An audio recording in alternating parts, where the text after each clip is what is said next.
আসসালামু আলাইকুম। Welcome to back mister basic বাবু। আমরা ধারাবাহিক ক্লাসের আজকে ৬ নম্বর ক্লাসে আছি। আজকে আমরা শিখব সাবজেক্টের সাথে কিভাবে হ্যাড ভার্ব যুক্ত করে শত শত ইংরেজি বাক্য তৈরি করতে হয়। আমরা কিন্তু প্রথমেই বলেছি যে এই ক্লাসগুলো শুধুমাত্র যারা স্পোকেন ইংলিশ শিখতে চায় তাদের জন্য, যারা শুরু থেকে স্টার্ট করতে চায়।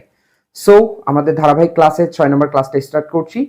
কেউ যদি প্রথম ক্লাসগুলো না করে থাকেন অবশ্যই আমার চ্যানেল থেকে অবশ্যই ভিডিওগুলো দেখে রাখবেন, তাহলে আজকের ক্লাসটি বুঝতে আপনাদের জন্য আরো বেশি সহজ হবে। সো আমরা ক্লাসটি স্টার্ট করছি। আমরা প্রথমে বলছি সাবজেক্ট।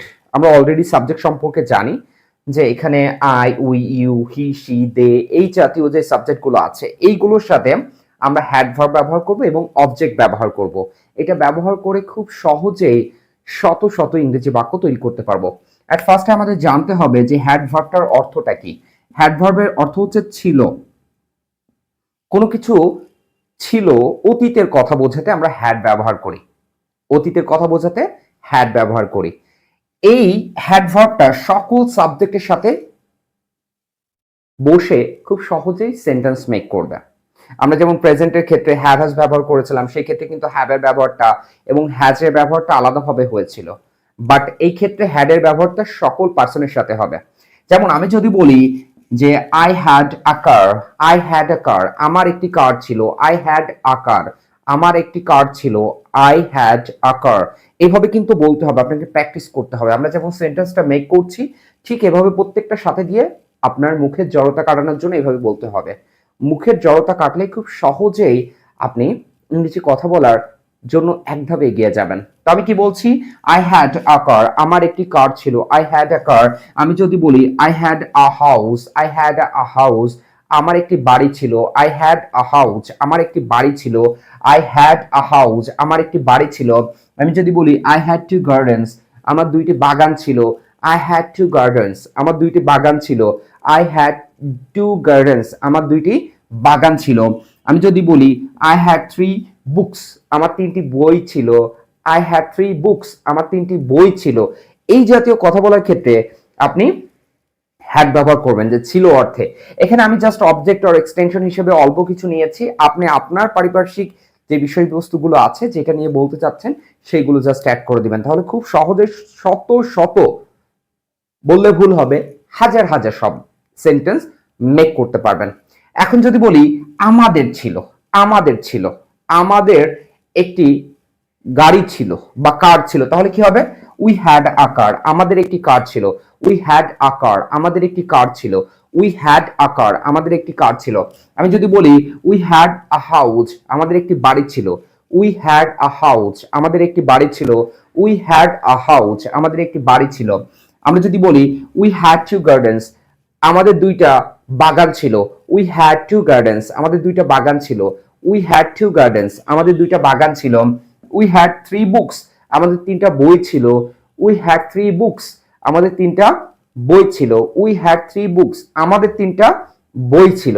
তার মানে আমাদের বলার ক্ষেত্রে আমরা উই ব্যবহার করব এবং হ্যাড ব্যবহার করব, এর সাথে সামঞ্জস্যপূর্ণ রেখে আমরা অবজেক্ট অর এক্সটেনশন ব্যবহার করব, তাহলে খুব সহজেই বাক্য তৈরি হয়ে যাবে।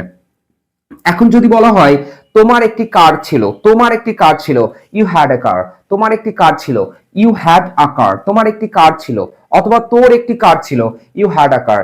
ইংরেজিতে ইউ যে পার্সন, সেকেন্ড পার্সন, এইটা আমরা তুই, আপনি, তোরা সব ক্ষেত্রে ব্যবহার করতে পারি। বাংলার ক্ষেত্রে যদিও আলাদা, বাট ইংলিশের ক্ষেত্রে জাস্ট ইউ দিয়ে বোঝানো হয়। সেক্ষেত্রে কথার প্রাসঙ্গিকতা এবং সম্পর্কের উপর ভিত্তি করে হবে ইউটা কোথায় ব্যবহার করছে। আমি যদি বলি আপনার একটি কার ছিল, ইউ হ্যাড আ কার, আপনার একটি কার ছিল, ইউ হ্যাড আ কার। আমি যদি বলি তোর একটি কার ছিল, ইউ হ্যাড আ কার, তোমার একটি কার ছিল, ইউ হ্যাড আ কার। তার মানে সকল ক্ষেত্রেই জাস্ট ইউ ব্যবহার করছি, ইউ হ্যাড আ কার। এখন বলছি আপনার একটি বাড়ি ছিল, you had a house, you had a house, আপনার একটি বাড়ি ছিল। আপনার দুটি বাগান ছিল, ইউ হ্যাড টু গার্ডেন্স, আপনার দুটি বাগান ছিল, ইউ হ্যাড টু গার্ডেন্স, আপনার দুটি বাগান ছিল, ইউ হ্যাড টু গার্ডেন্স, আপনার দুটি বাগান ছিল। আপনার তিনটি বই ছিল, you had three books, you had three books, আপনার তিনটি বই ছিল।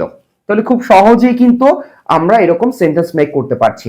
এখন যদি বলা হয় তার, এই ক্ষেত্রে হিটা ব্যবহার করা হয় ছেলের ক্ষেত্রে, শিটা ব্যবহার করা হয় মেয়ের ক্ষেত্রে, কিন্তু দুইটার ক্ষেত্রে কিন্তু একই অর্থ প্রকাশ করে যে তার একটি কার ছিল, he had a car or she had a car.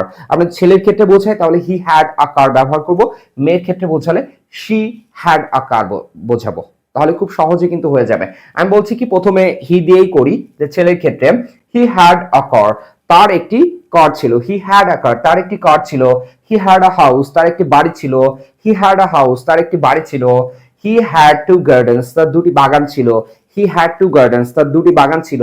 He had three books, তার তিনটা বই ছিল, হি হ্যাড থ্রি বুকস, তার তিনটা বই ছিল। এখন যদি বলি শি দিয়ে, তাহলে সেই ক্ষেত্রে কি হবে, শি হ্যাড আ কার, তার একটি কার ছিল। এটা কিন্তু মেয়ের ক্ষেত্রে বোঝাচ্ছি, এটা কিন্তু মেয়ের ক্ষেত্রে যে কি শি হ্যাড আ কার, তার একটি কার ছিল।